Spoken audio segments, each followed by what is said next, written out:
Okay, kaya naman syempre mula sa ating Teka Moment, tuloy-tuloy pa rin ang paghahati natin ng kaalaman sa ating mga boss hinggil sa mga tatlong mandatory benefits para sa mga manggagawa. Ito ay mula sa tatlong pangunahing ahensya mula sa SSS, PhilHealth at Pag-ibig. Lahat ng yan dito lamang sa Itanong Mo Kay Boss.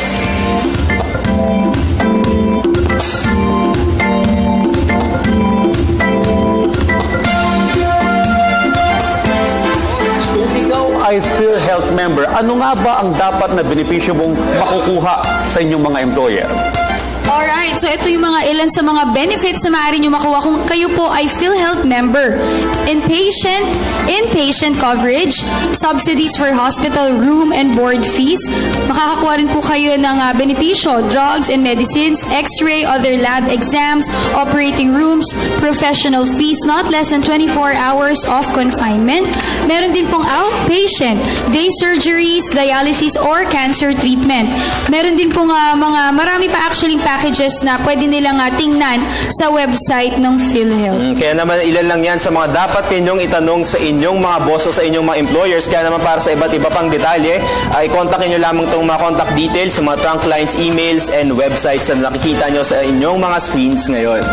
At syempre mula sa ating Itanong Mo Kay Boss, tuloy-tuloy pa rin ang ating live discussions ngayong Workday Monday. Una-una pag-uusapan natin ang Fig Got Talent, a concert for a cause. Sunod naman, ilo-launch na ngayong araw ang PTV Christmas Station ID. At mamaya malalaman natin kung ano magiging laman yan. At syempre pag-usapan din natin ang rehabilitation efforts sa Mindoro matapos ang Bagyong Ruby. At syempre, abangan din yung ating mga segment katulad ng sa may I Love My Culture. Dahil ang pag-uusapan dyan, ang ipapakita dyan, Pinoy food pa rin dahil ngayon ay Kapaskuhan. At syempre, yung pilot broadcast nga ng PTV's Christmas ID, ay mamaya may interview rin natin kung ano nga ba ito. Kasi excited na tayo dito.